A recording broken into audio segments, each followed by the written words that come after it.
अल्लाह ही अल्लाह किया करो, दुख न किसी को दिया करो, जो दुनिया का मालिक है नाम उसी का लिया। अस्सलामु अलैकुम वरहमतुल्लाहि वबरकातुहू। दोस्तों, 2 मिनट की एक स्पेशल न्यूज आपके सामने पेश कर रहा हूं। जी हाँ, ये न्यूज आ रही है कि बीजेपी के अध्यक्ष ने उल्टा झंडा लहराया, तिरंगे को उल्टा कर दिया।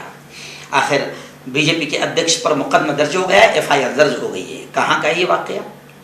आइए सबसे पहले मैं आपको बता दूं कि ये वाकया आसाम का है। और कौन है बीजेपी के अध्यक्ष? वो आसाम बीजेपी के अध्यक्ष है भावेश, जिनके खिलाफ एफआईआर दर्ज की गई है। यौम आज़ादी, जश्न आज़ादी के मौके पर जो प्रोग्राम हो रहे हैं, उस दौरान गुवाहाटी में बीजेपी पार्टी के हेडक्वार्टर पर तिरंगे को उल्टा लहराया गया। और ये भी कहा गया है कि उन्होंने ये भी दावा किया, कहने वालों ने, कि अध्यक्ष को ये मालूम था कि तिरंगा उल्टा रखा गया था, फिर भी उन्होंने इसे लहराया। तो जाहिर बात है अब लोगों में शक हो रहा है। सबसे पहले तो ये तिरंगे का अपमान कर रहे हैं। जैसे नूह और गुरुग्राम से खबरें आ रही है कि तिरंगा यात्रा के नाम पर रैली निकाली, पुलिस ने, हुकूमत ने उनको इजाजत दी कि चलो भाई तिरंगा यात्रा है तो शरारत नहीं करेंगे, तिरंगा यात्रा है, मुल्क की मोहब्बत की यात्रा है। लेकिन तिरंगा यात्रा की आड़ में इन्होंने, इन आतंकवादियों ने मस्जिद में घुसकर शरारत की।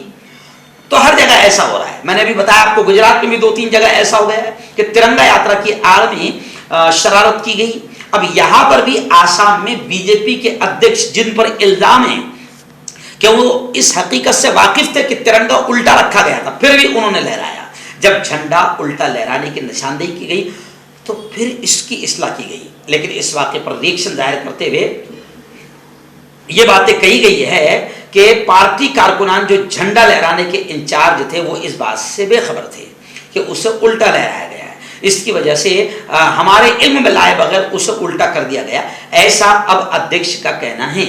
लेकिन सच बात तो ये है कि ये तो संविधान को भी बदलने की कोशिश कर रहे हैं, मनुस्मृति को लाने की कोशिश कर रहे हैं। लेकिन कसम है इस प्यारे वतन की, जब तक खून की रगों में आखिरी कतरा बाकी रहेगा, हम अपने इस प्यारे संविधान को बदलने नहीं देंगे, खत्म होने नहीं देंगे, और इस प्यारे देश पर मनुस्मृति को लागू होने नहीं देंगे। इस देश की खूबसूरती है कि इसको इतना प्यारा संविधान मिला है जो सबको साथ लेकर चलता है। लेकिन ये लोग जो चाह रहे हैं, इनका मकसद है कि हिंदुत्व टोला इस मुल्क पर गालिब आ जाए। लेकिन हमारी अपनी जिंदगी में तो इंशाअल्लाह हम सब सच्चे अच्छे हिंदू और मुसलमान, जो मुल्क के सच्चे वफादार है, जिनके बाप दादा ने अंग्रेजों से लड़ाई की है, हम कसम खाते हैं कि इस मुल्क को हम बर्बाद होने नहीं देंगे और मनुस्मृति यहाँ पर लागू होने नहीं देंगे, और प्यारे संविधान को खत्म करने वालों को खत्म करके रहेंगे।